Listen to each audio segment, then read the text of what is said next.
台湾한반도 양안 관계 및 시사평론.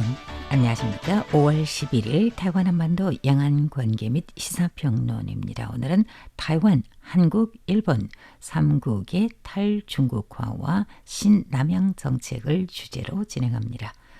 중화민국은 1990년대에 남향 정책이 있었고 2016년에 이르러서는 새 신자를 붙여서 검토 조정을 거쳐 새로운 신남향 정책이 지금까지 이어지고 있습니다.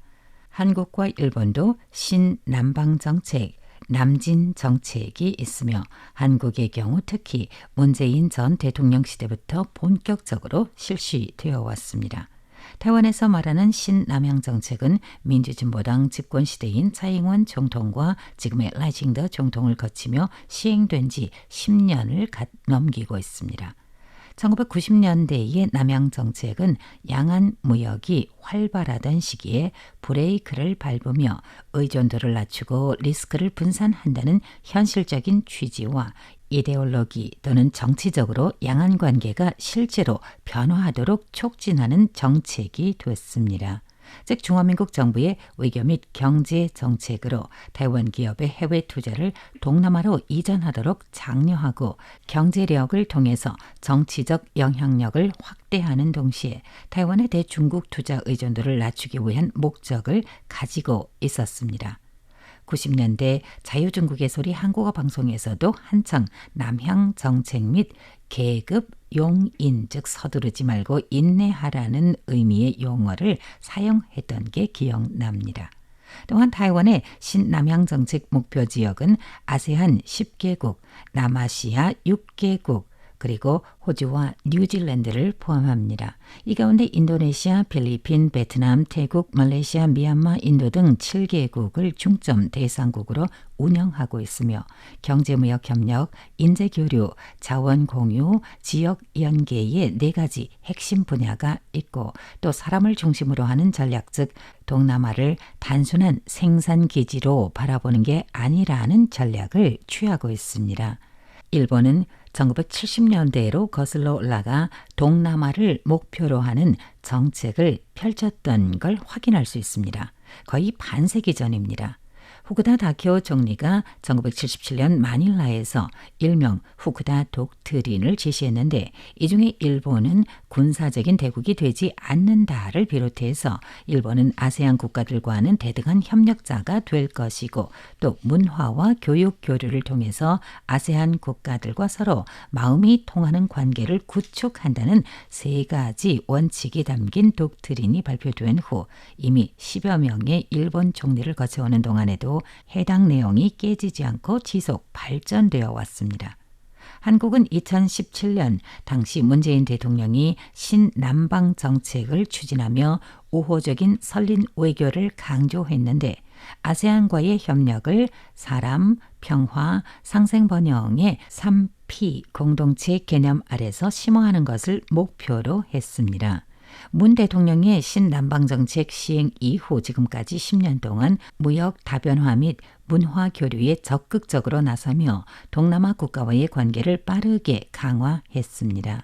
특히 베트남과 인도네시아에 대한 투자 무역을 확대하며 베트남에서는 한국이 단 5년 만에 베트남 경제 구조를 바꿨다 하는 말이 나오기도 했습니다.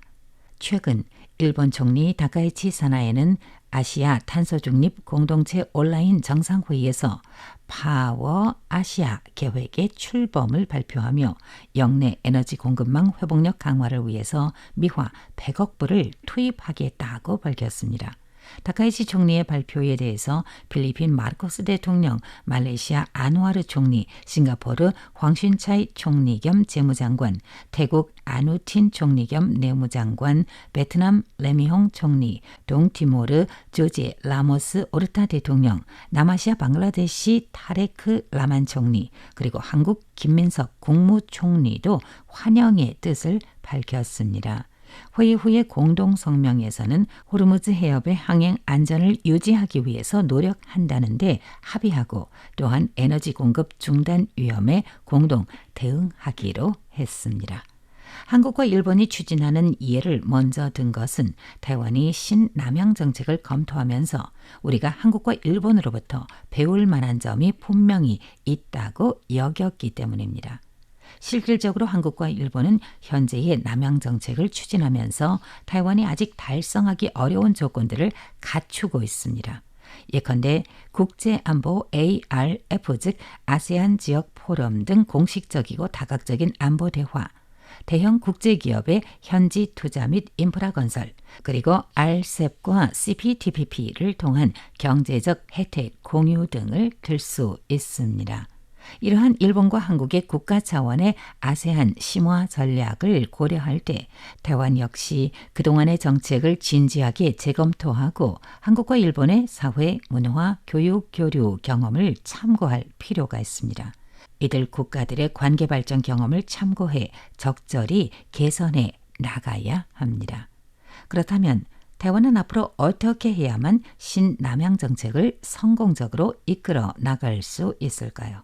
앞서 언급한 한국이나 일본의 사례를 참고하는 것 외에도台湾의 장점을 살리고 인재를 확보하는 데에 있다고 봅니다.台湾이 국제상에서 주목받는 이유는 몇 가지 있는데 이 가운데 반도체 제조 면에서는 더욱이 중시되고 있습니다. 이러한 반도체 경쟁력의 활용이 따라서 우리에게는 매우 중요합니다. 반도체 분야의 강점을 바탕으로 동남아와 더욱 긴밀한 협력 관계를 구축할 수 있습니다. 영내 포괄적 경제 동반자 협정과 포괄적 점진적 환태평양 경제 동반자 협정 즉 RCEP과 CPTPP는 동남아에 강력한 지원을 제공할 수 있습니다. 특히 RCEP의 관세 인하와 유리한 원산지 규정은 동남아를 글로벌 제조업 기지로서 더욱 매력적으로 만들고 있으며 기업들로부터 폭넓은 지지를 받고 있습니다. 서비스 및 상품 무역, 탄소 중립 실현, 디지털 전환 등은 향후 수십 년간 이 지역 경제 성장을 이끌 핵심 요소가 될 겁니다. 또한 동남아 관광산업의 회복은台湾이 동남아 관광객을 유치하는 데에도 긍정적 영향을 줄 수 있습니다. 필자가 취재 중에 자주 듣는 말 중에 하나는 바로 인재입니다.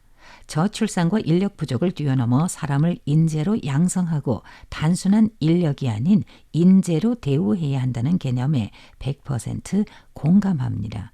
그래서台湾은 전문 인재를 효과적으로 활용해야 합니다. 현재台湾은 사람 중심 환경 조성을 목표로 하며 동남아 인재를 단순 노동력이 아니라 협력 파트너로 인식하려고 하고 있습니다. 교육, 훈련, 정착 지원 정책을 통해서 저출산 문제를 완화하고 상호 혜택 결과를 추구하고 있습니다. 동남아 출신 외국인 노동자와 신주민, 예컨대 결혼 이민자와 그들의 2세대의 역량을 어떻게 활용할 것인지 고민하고 중용할 필요가 있습니다. 또한 산학 협력과 인재 정착 정책 강화 문제에 대한 진지한 고민도 필요합니다. 해외에서 정착한 국민들이 자국에 실질적인 도움을 많이 주고 있습니다. 중화민국의 경우 화교들을 들 수 있는데 화교 신분으로台湾에 유학을 온 학생들은 학업을 마친 뒤台湾에 정착하는 경우가 종종 있습니다. 이외에도 신남양 정책이 10년 동안 시행되면서 동남아 외국 국적 유학생들이台湾에서 고등교육, 전문교육을 받은 청년들이 적지 않습니다. 지난 4월 말 사립담강대학교 인공지능 및 혁신 아카데미에서 한국인 정재식 교수를 찾아갔을 때에도 실험실에서 만났던 인턴과 학생들 중 동남아에서 온 사람들이 반수를 훨씬 넘어섰다는 게 인상적이었습니다. 바로 신남양 정책에 힘입어 육성된 동남아 유학생들이나 인턴들을 효과적으로 활용한다면 단순히台湾과 동남아 국가를 연결하는 가교 역할을 하는데 그치지 않고 향후 경제, 기술, 문화 협력에서도 중요한 힘이 될 수 있으리라 믿습니다.台湾이 국제상에서 어려운 점은 정치적 지위라서 여러 협정이나 단체 등의 참여 자체가 어렵지만 무역 통상과 기술, 문화 교육 등등 방면에서 돌파구를 모색할 수 있습니다. 기존의 소프트파워 강점을 더욱 강화할 수 있다면은 앞으로台湾과 동남아 간의 협력을 더욱 심화하고 아세안 회원국들과 새로운 기회를 창출해 나아가 보다 이상적인 성과를 이룰 수 있을 것으로 기대됩니다. 5월 11일台湾 한반도 양안관계 및 시사평론 오늘은台湾, 한국, 일본 3국의 탈중국화와 신남향 정책을 주제로 진행했습니다. 원고 작성 포도의 백점입니다. 감사합니다.